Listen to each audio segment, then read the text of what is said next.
जिसको चलने का शऊर नहीं है, और वो आर एस शर्मा जैसे बड़े इतिहासकार के बारे में बयान जारी करता है। आपको आर एस शर्मा की बात काट सकते हैं, क्यों नहीं काट सकते हैं, लेकिन आपको हिस्टोरियन होना हो, आपको तथ्य पेश करने पड़ेंगे, प्रमाण लाने पड़ेंगे, स्रोत लाने पड़ेंगे। आप लाइए, अपनी बात साबित कीजिए। बाबरी मस्जिद वाले में हमने बताया कि ये लोग कहा करते थे कि वहाँ कभी राम मंदिर था। कब राम मंदिर था भाई? ये काल पीरियड नहीं बताते हैं, आज भी नहीं बताएंगे। तो लाखों अरबों साल पहले, अरे अरबों साल पहले तो मनुष्य किस अवस्था में रहता होगा, बानर हो ना, हम लोग बानर से नर बने हैं ना। तो ये जो प्रक्रिया, तो ये कहा करते थे आर एस शर्मा कि जिस काल के ये बताते, उस समय वहाँ कोई बस्ती के कोई लक्षण ही नहीं है।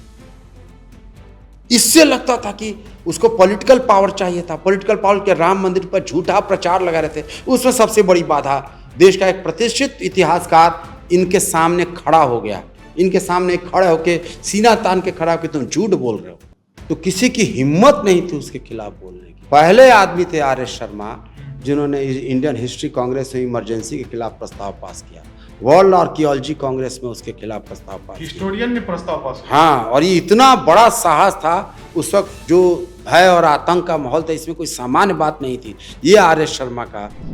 नमस्कार, दी आजादी देख रहे हैं आप, मैं अभिषेक कुमार। आज प्रख्यात इतिहासकार रामशरण शर्मा की पुण्यतिथि है। आज उनके पुण्यतिथि पर हम उनके जीवन के बारे में, इतिहास में उनके अमूल्य योगदान के बारे में चर्चा करेंगे।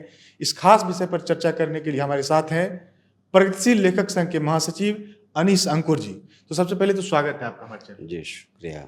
क्या कहना चाहेंगे, आज रामशरण शर्मा प्रख्यात इतिहासकार का पुण्यतिथि है कि बिहार के अकादमिक जगत ने जिन कुछ लोगों ने अंतर्राष्ट्रीय प्रतिष्ठा दिलाई बिहार से आने वालों में, उसमें आर एस शर्मा है। जैसा कि वो जानते हैं कि बेगूसराय ने दो महान विभूतियों को पैदा की, एक दिनकर और एक आर एस शर्मा। तो दिनकर के नाम पर तो वहाँ मूर्तियाँ हैं, सब कुछ है, लेकिन R S Sharma ruling class के लिए इतने खतरनाक बन चुके हैं कि उनको मूर्ति लगनी तो दूर, उनके नाम पर कोई संस्थान तो दूर, उनको सिलेबस से ही हटाया जा रहा है, पाठ्यक्रमों से उनको क्या कर रहा है कि उनको डिलीट किया जा रहा है उनकी बातों को, और सबसे ज़्यादा हमला किया जा रहा है उन पर, उनके सिद्धांतों पर, उनकी अवधारणाओं पर और उनके नज़रिए पर। आर एस शर्मा आप देखिए कि बहुत सामान्य घर के, बहुत ही गरीब घर के थे। बरौनी में उनका घर था, और जिस निर्धन परिवार में जन्म हुआ था, बड़ी मुश्किल से पढ़ाई करके 1937 में उन्होंने पटना कॉलेज में दाखिला लिया। पढ़ाई में अच्छे थे, और बहुत जब वो आए पटना कॉलेज में, और जहाँ के बेगूसराय के वो रहने वाले थे, वो इलाका किसान आंदोलन से काफ़ी वो हलचल भरा था। स्वामी सहजानंद सरस्वती के बड़ा बछवाड़ा में एक बहुत बड़ा कांग्रेस हुआ था 38 से 39 में, किसान सभा। हाँ, बेगूसराय में। और कार्यानंद शर्मा जो बाद में सीपीआई में, कम्युनिस्ट पार्टी में शामिल हो गए, वो एक बहुत बड़े थे, और ये उनका उनसे संपर्क हुआ। कम्युनिस्ट पार्टी सीपीआई के चलते राहुल सांकृत्यान के वो संपर्क में आए, तो इससे प्रगतिशील विचारों के से उनका संपर्क हुआ। और लगभग 43 में वो जब पास उन्होंने किया, तो आरा में, भागलपुर में कुछ कॉलेजों में अध्यापन भी किया। 1948 में उन पर एक बड़ी जिम्मेवारी दी गई, बिहार और बंगाल के बीच सीमा के कुछ, बिहार जब अलग हुआ बंगाल से 1911 में, तो सीमा के निर्धारण को लेकर कुछ समस्या थी, तो इनको जिम्मेवारी दी गई। उन्होंने बहुत मेहनत करके रिपोर्ट तैयार की, और वही रिपोर्ट बिहार और बंगाल के बीच सीमा विवाद के समाधान का आधार बना। कब की बात होगी? 1948 में। और 1952 में हिंदी में इन्होंने किताब लिखी, विश्व इतिहास की भूमिका। तो वो एक ये किताब की। उनके गुरु थे ए एल बाशम। आपने ए एल बाशम, बहुत प्रसिद्ध नाम है, उनकी बहुत प्रख्यात किताब है the wonder that was India, और ए एल बाशम इंग्लैंड के।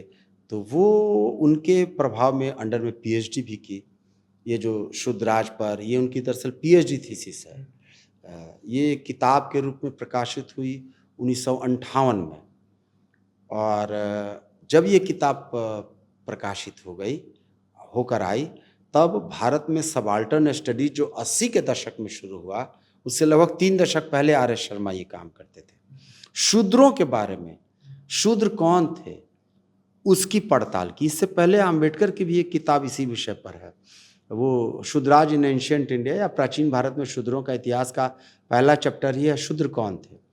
इसी नाम से किताब है अम्बेडकर की, जो इससे 10 साल पहले लिखी गई, 1904। अम्बेडकर कोई हिस्टोरियन नहीं थे, पॉलिटिकल लीडर थे, लेकिन उन्होंने ये लिखा और ये बताया कि शूद्र जो है पहले क्षत्रिय थे, लेकिन ब्राह्मणों ने उनको ये कर दिया। क्यों? क्योंकि ये लोग बौद्ध धर्म के प्रभाव में आ गए, तो ब्राह्मणों और बौद्ध धर्म का बीच जो झगड़ा चला, इनको इस दुरावस्था में बोला। और महाभारत में कहानी भी है पैजवन राजा की, जो क्षत्रिय था जो शूद्र बन गया। इसकी इनकी थोड़ी आलोचना भी है कि भाई अम्बेडकर को थोड़ा दूसरे स्रोत भी देखने चाहिए थे। बहरहाल उसका मुख्य ये था कि शूद्र कैसे बने। क्या शूद्रों का मुख्य काम वैश्यों, क्षत्रियों और ब्राह्मणों की सेवा करने वाला था? क्या ये लोग रोमन के दास की तरह थे? क्या ये गुलामों की तरह थे? ये स्लेव थे, गुलाम थे? और ये जो धार्मिक आंदोलन हुए बिहार में, उसका इन दलितों पर कैसा प्रभाव पड़ा? इन सब क्वेश्चंस को डील किया। और दलित अपने जीवन के बारे में क्या सोचते थे, और अगर ये गुलामों जैसी स्थिति थी तो जैसे रोमन साम्राज्य में गुलामों ने स्पार्टकस के नेतृत्व में विद्रोह किया, यहाँ कोई विद्रोह क्यों नहीं हुआ दलितों का? बहुत वाजिब क्वेश्चन है, आज तक नहीं हुआ। इन सब क्वेश्चंस को डील किया और उसके जवाब देने की कोशिश की। वो जो जवाब दिए, आज भी वो लगभग 70 साल होने को जा रहे हैं, आज भी वो वैसे ही अपना प्रभाव रखते हैं। ऐसे ही उनकी एक और बड़ी किताब आई, और ये जो किताब लिखी शूद्राज इन एंशियंट इंडिया, इसमें जो भारत की जितने स्मृतियां हैं, पुराण हैं, वेद हैं, इस सब का गहन अध्ययन करके, भरत मुनि के नाट्यशास्त्र का सब पढ़ेंगे किताब, तो इन सब का बहुत विशद अध्ययन है। एक चीज आर्यों को लेकर के भी उनका अध्ययन है। काफी विवाद भी इस पे होता है कि आर्यों को लेकर के जो काम किया है रामशरण शर्मा ने, हम चाहेंगे उस पे अभी आप आर्य शर्मा चूंकि प्राचीन भारत के इतिहासकार थे, और आर्य भारत में बहुत बड़ा झगड़ा है, भारत पूरी दुनिया में झगड़ा है कि आर्य बाहर से आए थे या यहीं से गए थे। तो ज्यादातर लोग मानते हैं दुनिया भर के इतिहास, जैसे भारत का इतिहास है, प्राचीन इतिहास, खाली भारतीय लोग ही नहीं लगते, पूरी दुनिया के लोग लिखते हैं। तो पूरे भारत की दुनिया के इतिहासकारों में इस पर लगभग एक मत है कि आर्य बाहर से आए थे। अब जैसे देखिए, महाभारत लड़ा गया, तो महाभारत को लड़ा गया कब? उसमें सारा घोड़े से लड़ाई होती है। माना जाता है कि भारत में घोड़ा जो है आर्यों के समय से आया, और आर्यों का काल माना जाता है ईसा से 1500 साल पहले। आर्यों के आगमन से पहले यहाँ सिंधु घाटी सभ्यता थी। तो सिंधु घाटी सभ्यता मतलब ईसा से 2500 साल से, ईसा से लगभग 1700-1800 साल पहले। अब ये लोग कहते हैं कि सिंधु घाटी सभ्यता आर्यों ने बसाई थी। तो सिंधु घाटी सभ्यता आज तक लिपि पढ़ी नहीं जा सकी है कि क्या लिपि है, क्या चीज है लिखा हुआ। आर्य लोग को लिपि का ज्ञान नहीं था। लिपि जब भारत में आए, जैसे पहली लिपि मानी जाती है ब्राह्मी लिपि, वो ईसा से 600 साल पहले वो मानी जाती है। आर्य शर्मा ने ये सवाल उठाया, बड़ा सवाल उठाया कि आर्य जो है मध्य एशिया से आया है। अब जैसे संस्कृत में हम लोग पीतर कहते हैं, इसको भाषा से भी समझा जा सकता है। पीतर, पिता को अंग्रेजी में, लैटिन में क्या कहते हैं? पीटर, PETER साउंड मिलता है, पीतर, पीटर। माँ को क्या कहते हैं? मातर, संस्कृत में। लैटिन में कहता है मीटर, METER। भाई को क्या कहते हैं? भ्रातर, वो कहता है ब्रादर, बिरादर। देख रहे हैं, एक तरह का वो एक लैंग्वेज का साउंड है। तो वो एक ये माना जाता है। यहाँ पटना में एक इतिहासकार हैं प्राचीन भारत के आर्य शर्मा के। ये भाषा को आप लिंक कर रहे हैं, इसका क्या मतलब है? इसका ये मध्य एशिया से, एक ही भाषा परिवार है ना, मध्य एशिया से आया। लैटिन में सब में देखिए कि एक उसको इंडो यूरोपियन लैंग्वेज कहा जाता है। आर्य वहाँ से आए, तो वहाँ से ये भाषा भी एक ये माना जाता है। यहाँ एक इतिहासकार हैं OP जायसवाल, उन्होंने बहुत दिलचस्प बात बताते हैं। भारतीय जनता पार्टी कोशिश करती है कि किसी तरीके से हम आर्यों को यहीं लगा दें। तो एक बार उनसे आरएसएस के कुछ लोग मिलने आए और कहा कि सर जितना पैसा खर्च होगा लगेगा, किसी तरीके से ये साबित कर दीजिए कि आर्य बाहर से नहीं यहीं से गए थे, भारत से ही बाहर गए थे। भारत से ही बाहर गए थे। कुछ लोग कहते हैं कि वो उत्तरी ध्रुव पर थे, लेकिन अभी तक प्रचलित माने, इसलिए घोड़ा को लेकर बहुत लड़ाई है, घोड़ा कब आए। इसलिए अमूमन देखिए कि कुछ जो दक्षिणपंथी जो दुनिया भर में फैले हैं, सिंधु घाटी सभ्यता में घोड़े का सील दिखाते हैं। सिंधु घाटी सभ्यता मतलब ईसा से 1500-1600 साल से और 1000 साल पहले। ये लोग कहते हैं अगर सिंधु घाटी में घोड़ा दिखा दें तो ये साबित हो जाएगा कि आर्य यहीं से गए थे। आर्य शर्मा की इस पर किताब है, looking for Aryans, advent of Aryans in India. ये सब ने बहुत रोशनी डाली, इतने स्रोतों से बताया।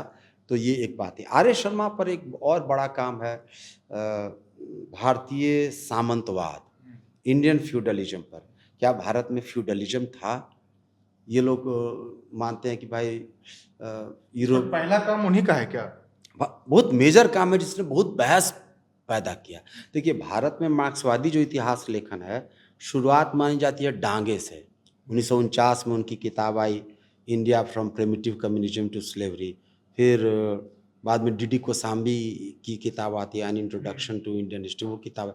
और आर एस शर्मा, तो इनका भारतीय सामंतवाद पर किताब है कि भारत में जब शहर मतलब डिक्लाइन होना शुरू किया 5वीं 6वीं शताब्दी से, सिक्के मिलने बंद हो गए, कम होते गए, मुद्रा का कम होता गया, मतलब तो लैंड ग्रांट्स की, लैंड का भूमि दान की प्रक्रिया शुरू हुई और राजा लोग ब्राह्मणों को लैंड ग्रांट्स देने लगे। धीरे धीरे उन लोगों ने फौजदारी और दीवानी अधिकार ले लिए, मतलब दंड देने का अधिकार, टैक्स वसूलने का अधिकार, ये सब चीज़ें वहाँ जाने लगे। तो इसने एक इंटरमीडिएट दलाल बीच में पैदा किया। तो इसके कारण एक वो कहते थे सामंतवाद। वो लोग कहते थे, हरवंश मुखिया के नेतृत्व में ये बातें की गई। उनका ये मानना था कि फ्यूडलिज्म में जो उत्पादन के साधन जैसे हल बैल है, तो वो यहाँ तो रहता है किसान के पास, जबकि वहाँ यूरोपियन फ्यूडलिज्म में उत्पादन का साधन यही देता है, जो फ्यूडल्स है वो देता है। तो आप वहाँ का चीज़ें कैसे यहाँ यूरोपियन मॉडल्स यहाँ पर लागू कर रहे हैं। तो उन्होंने बहुत उदाहरण देकर उसको बताना, अभी विस्तार में जाने की ज़रूरत नहीं है। एक और उन्होंने उस पूरे आर्गुमेंट में काउंटर आर्गुमेंट किया कि भारतीय सामंतवाद कितना सामंती। उसमें बड़ा लॉजिक ये दिया उन्होंने कि जैसे मान लीजिए कि आपके पास बैल रखे हुए हैं, हल रखे हुए हैं, बैल आपका जिंदा कैसे रहेगा? चारागाह अगर गांव का है, अगर उसमें चरने नहीं जा सकेगा तो वो किसी ज़मींदार का है, तो आप रख के भी बैल, हल बल रख के भी कुछ नहीं कर सकते। तो वो लगता है कि वो उत्पादन के साधन, लेकिन उसका नियंत्रण अप्रत्यक्ष रूप से इसका रहता है। तो जिस पर कहानी भी है, अछूत बना के रखा गया कि आपको ये, तो इस तरह का आर्गुमेंट देके आर एस शर्मा ने ये करने की कोशिश की। लेकिन आर एस शर्मा ने वो 70 के दशक में वह पटना विश्वविद्यालय में 1958 में वो इतिहास विभाग के अध्यक्ष बने और 72 तक 14 साल तक उसने पूरे सिलेबस को आधुनिक बनाया, पाठ्यक्रम को चेंज किया, वैज्ञानिक पद्धति ये अदा की। 72 में फिर वो दिल्ली चले गए, दिल्ली विश्वविद्यालय ने उनको बनाया विभागात। तो यहाँ से फिर डी.एन. झा को ले गए, रामलखन शुक्ला को ले गए। उनकी पहली पीएचडी स्टूडेंट थी, वो भी प्रख्यात इतिहासकार मानी जाती है, सुवीरा जायसवाल। तो ये लोग फिर दिल्ली का की जो हिस्ट्री डिपार्टमेंट है उसको बहुत अद्यतन बताया। फिर आईसीएचआर के वो निदेशक बने, वो पहले निदेशक थे और बड़े बड़े काम उन्होंने किए और उसको पूरा बिल्डअप किया और अंतर्राष्ट्रीय स्तर पर उसको प्रतिष्ठा दिलाई। और फिर बाद में देखिए कि 77 में जनता पार्टी की सरकार आती है तो उनकी किताबों को कोर्स से हटा दिया जाता है। क्यों? प्राचीन भारत को लेकर के, क्योंकि प्राचीन भारत को लेकर आर एस शर्मा की जो अवधारणा थी और आरएसएस का एक तो आर्यों वाला ये मसला था, उसके बाद और भी कई विवाद, तो उनको लगता था कि आर एस शर्मा का लेखन बाधा बनता। आर एस शर्मा पर कहा जाता था कि ये मार्क्सवादी हैं, वो मार्क्सवादी टूल्स का ज़रूर उपकरणों का इस्तेमाल करते थे, लेकिन मार्क्सवाद की सब बात नहीं मानते थे। जैसे उदाहरण के तौर पर मार्क्स ने भारत के बारे में 1853 में कई लेख लिखे थे, उसमें कहा था कि ये एशियाई उत्पादन पद्धति है तो यहाँ समाज ठहरा हुआ है, जकड़ा हुआ है। क्यों जकड़ा हुआ है? क्योंकि गांव आत्मनिर्भर है, क्योंकि सारा सामान जो है ये खुद तैयार कर लेता है। आर.एस. शर्मा ने मार्क्स की समझदारी में तब्दीली की और कहा कि गांव को नमक के लिए और धातु के लिए बाहर निर्भर रहना पड़ता है, गांव अपने से नहीं करते। तो नमक, इसके चलते आप ये मार्क्स की ये बात सही नहीं है। और कहा कि मार्क्स ने जब ये फॉर्मुलेशन किया होगा, सूत्रबद्ध किया होगा, तो उनके पास उतनी तथ्य नहीं होगी, सामग्री नहीं होगी। ऐसे ही ओरिएंटल डिस्पोटिज्म का उनका एक अवधारणा है कि यहाँ हमेशा बड़े तानाशाह। तो ये आर.एस. शर्मा बाकी लोगों का कहता है कि बड़े बड़े एम्पायर इसलिए बने क्योंकि स्टेट सिंचाई की व्यवस्था कर सकता था। सिंचाई की व्यवस्था बड़े एम्पायर बनने में, साम्राज्य बनने में बहुत बड़ी भूमिका थी। आर.एस. शर्मा ने लोहा को लेकर बहुत इंपॉर्टेंट की कि जब से लोहा मगध में, जैसे पठा, छोटा नागपुर, ये सब में जब लोहा मिला तब तो कटाई शुरू हुई, तब ना खेती शुरू हुई। तो लोहा का हथियार, उसके पहले तांबा का हथियार एलीट लोगों के पास हुआ करता था। तो लोहा ने, इसको कहा जाता है डेमोक्रेटिक मेटल। ये मतलब कि लोकतांत्रिक तक कटना शुरू किया, सबके पास हथियार हुआ और साम्राज्य बनने में लोहा। तो इस तरह से वो मानते थे कि राजा रानी इतिहास नहीं बनाते, मिथक और गाथा नहीं, रहस्य नहीं, आम जनता को केंद्र में लेके आए। ये आर.एस. शर्मा की सबसे बड़ी बात है। और टेक्निक से, तकनीक बदलने से, उत्पादन की पद्धति बदलने से इतिहास बदलता है। ये बड़ी बात की, ये नहीं कि ये राजा था तो ये इसके बाद वो आया, इस स्तर का इतिहास लेखन नहीं किया। तो ये इसमें उनका सबसे बड़ा योगदान है कि उत्पादन के बदलने से, प्रक्रिया से कैसे चेंज आता है और कॉमन मैन के नज़रिए से देखा, आम जनता के नज़रिए से इतिहास को देखने की कोशिश की। और देखिए फिर बाद में मैंने बताया कि वो ICHR में एक बहुत इम्पॉर्टेंट है कि वो जब भारत में इमरजेंसी लागू की गई 75 में, तो किसी की हिम्मत नहीं थी उसके खिलाफ बोलने की। पहले आदमी थे आर.एस. शर्मा जिन्होंने इंडियन हिस्ट्री कांग्रेस में इमरजेंसी के खिलाफ प्रस्ताव पास किया, वर्ल्ड आर्कियोलॉजी कांग्रेस में उसके खिलाफ प्रस्ताव पास किया, हिस्टोरियन ने प्रस्ताव पास किया। हाँ, और ये इतना बड़ा साहस था उस वक्त, जो भय और आतंक का माहौल था, इसमें कोई सामान्य बात नहीं थी। ये आर.एस. शर्मा का ये दिन था। तीसरी बात ये है कि जब बाबरी मस्जिद का विवाद शुरू हुआ, तो बाबरी मस्जिद का विवाद में इन्होंने राष्ट्र के नाम इतिहासकारों की रपट तैयार की और बताया कि जिसको आज अयोध्या कह रहे हैं, जिस काल में अयोध्या कब हुआ, राम की अयोध्या। तो ये जो, हाँ, ये आप जाएंगे अयोध्या तो आप बोलेगा कि लाखों साल पहले, करोड़ों साल पहले था। अरे जब मनुष्य क्या बानर था तब वो वहाँ लाखों साल पहले था। तो ये बताते हैं कि ईसा से पहले वहाँ कोई बस्ती के निशान नहीं। तो इस तरह से एक रिपोर्ट तैयार की और उनको जब बाबरी मस्जिद ढाई गई तो उनका इसको बहुत दुख था और इस बात को लेके वो बहुत कुपित रहा करते थे और कहते थे कि जो चोर है, अधर्मी है, वो बिना लड़ाई के नहीं मानेगा, बात से नहीं मानेगा।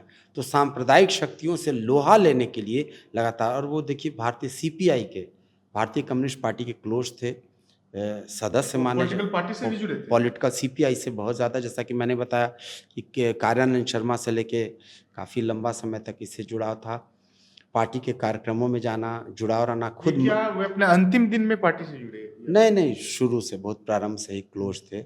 मेरी उनसे 2-3 मुलाकातें हैं। 97 में मैंने उनको एक कार्यक्रम में बुलाया तो पूछा कि कैसे ले जाओगे, हम लोग, हम लोग के पास तो कोई ये नहीं है। तो उन्होंने अपने भाड़े से रिक्शा करके उस बूढ़े अवस्था में आए। एक बार ब्रेख्त पर कार्यक्रम में मैंने उनको बुलाया था 3-4 बार। एक बार और वो इम्पॉर्टेंट बात वो कहा करते थे स्वामी सहजानंद सरस्वती के बारे में। त्रिवेणी संघ पर किताब का उन्होंने लोकार्पण किया था 97 में। उसी दिन पटना में अरुंधति राय का भी प्रोग्राम था, लेकिन उसके बावजूद काफ़ी भीड़ हुई और उन्होंने कहा कि सामाजिक न्याय की जो शक्तियाँ बिहार में हैं, ये अगर स्वामी सहजानंद सरस्वती का क्रांतिकारी किसान आंदोलन नहीं होता और ज़मींदारी को खत्म नहीं किया गया होता तो सामाजिक न्याय की शक्तियों का अभ्युदय ही नहीं हुआ होता। और स्वामी सहजानंद सरस्वती को बहुत उच्च वो मानते थे कि सोवियत संघ में, कहते थे कि सोवियत संघ में महात्मा गांधी के बाद सबसे बड़ा नेता स्वामी सहजानंद सरस्वती को माना जाता है। तो ये एक उनका विराट कंट्रीब्यूशन है, इतना बड़ा है। लेकिन आप देखिए इतनी बड़ी शख्सियत के साथ हमारी सरकार ने क्या किया। जदयू भाजपा की सरकार थी, जब मृत्यु हुई तो राज्य सरकार ने घोषणा की कि हम उन्हें राजकीय सम्मान के साथ उनका ये करेंगे।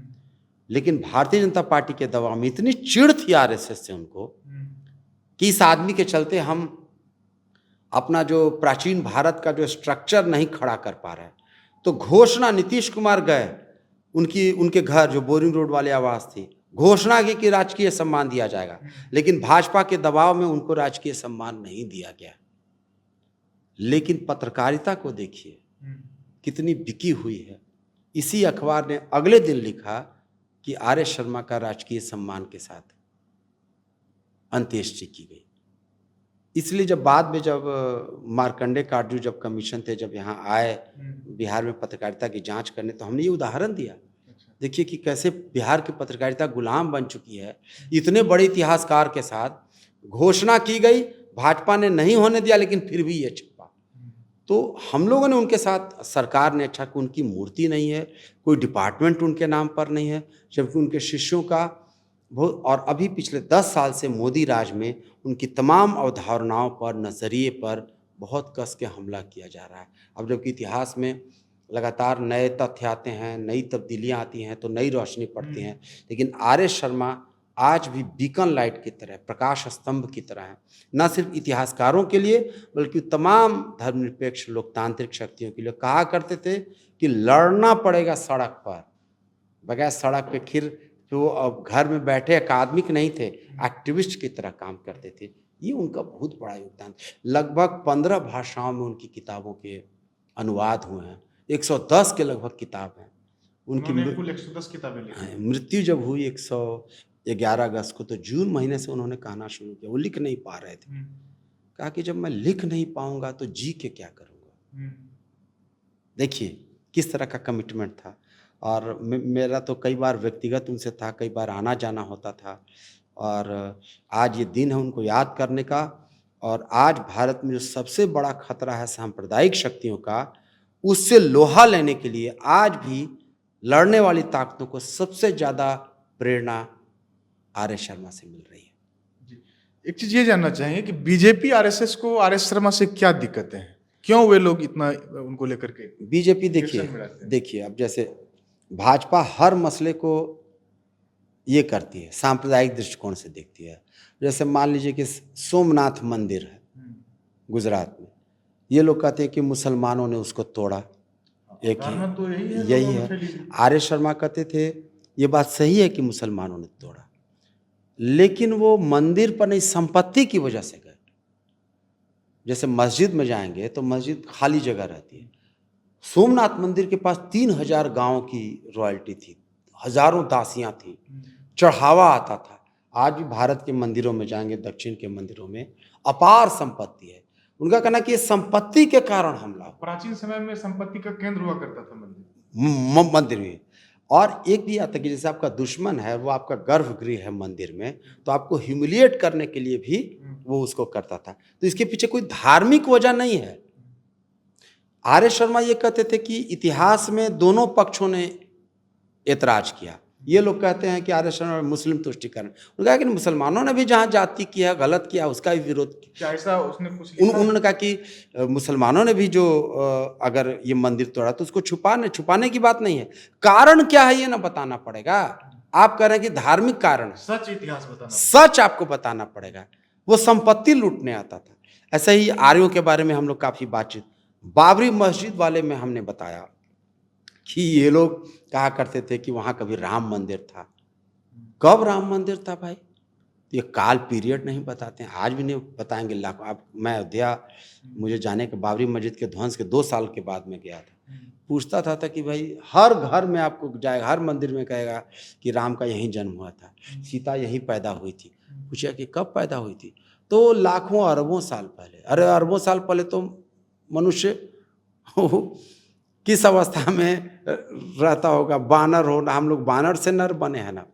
तो ये जो प्रक्रिया, तो ये कहा करते थे आर.एस. शर्मा कि जिस काल के ये बताते, उस समय वहाँ कोई बस्ती के कोई लक्षण ही नहीं है। इससे लगता था कि उसको पॉलिटिकल पावर चाहिए था, पॉलिटिकल पावर के राम मंदिर पर झूठा प्रचार लगा रहे थे। उसमें सबसे बड़ी बाधा, देश का एक प्रतिष्ठित इतिहासकार इनके सामने खड़ा हो गया, इनके सामने खड़ा होकर सीना तान के खड़ा होकर तुम झूठ बोल रहे हो। तो राष्ट्र के नाम इतिहासकारों की रपट जो है 1991 में बहुत ही इम्पोर्टेंट डॉक्यूमेंट है, वो उन्होंने किया था। और बाद में जब ये मोदी सरकार आई तो उसने तो और उन पर हमला शुरू किया।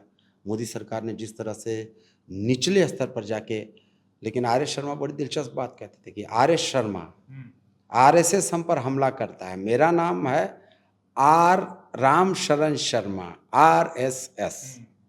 ये भी वो कहते हैं कि हमसे लड़ना आसान नहीं। और ये मुझसे तो एक बार निजी बातचीत में उन्होंने कहा कि हम लोगों ने इतना काम कर दिया है, इतना लेखन किया है कि इसको बदलना उनके लिए अब आसान नहीं होगा। भाजपा क्या करती है कि 2% का आदमी कोई जिसको इतिहास की कोई समझ नहीं है, कहा कि गलत इतिहास लिखा गया। अरे इतिहास लेखन के लिए तुमको हिस्टोरियन वामपंथियों ने अब तक गलत इतिहास बताया है। तुमको हिस्टोरियन बनना पड़ेगा। उन्होंने कोई बात कहते थे तो तथ्य लाते थे, स्रोत लाते थे। जैसे पहले इतिहास लिखा जाता था स्मृतियों के आधार पर या लिटरेरी टेक्स्ट के आधार पर, जैसे साहित्यिक स्रोतों के आधार पर। उन्होंने स्रोतों का विस्तार किया, पुरातात्विक साक्ष्यों को, शिलालेखों को आधार बनाया। बाद में फिर सिक्कों के जब सिक्के पर तो नया जब इतिहास लेखन की जब पत्ती आई, उससे भी परिचित होके आर एस शर्मा कोई बात अगर कहते हैं तो इतने तथ्य देते थे, इतने बड़े पैमाने पर सोर्स लाते थे कि सामने वाले के लिए आसान नहीं रहता था। इसलिए उन्होंने जो उनके जो गुरु थे एल बाशम, तो इनसे उन्होंने उनकी एक, जैसा कि मैंने बताया भी कि उनकी एक प्रसिद्ध किताब थी, बहुत रिगरस वो हिस्ट्री का डिसिप्लिन है। हिस्ट्री पर आजकल हमला आरएसएस वाले वो हमला करते जो इतिहास का, जिसको क नहीं पता, जिसको चलने का शऊर नहीं है, और वो आर एस शर्मा जैसे बड़े इतिहासकार के बारे में बयान जारी करता है।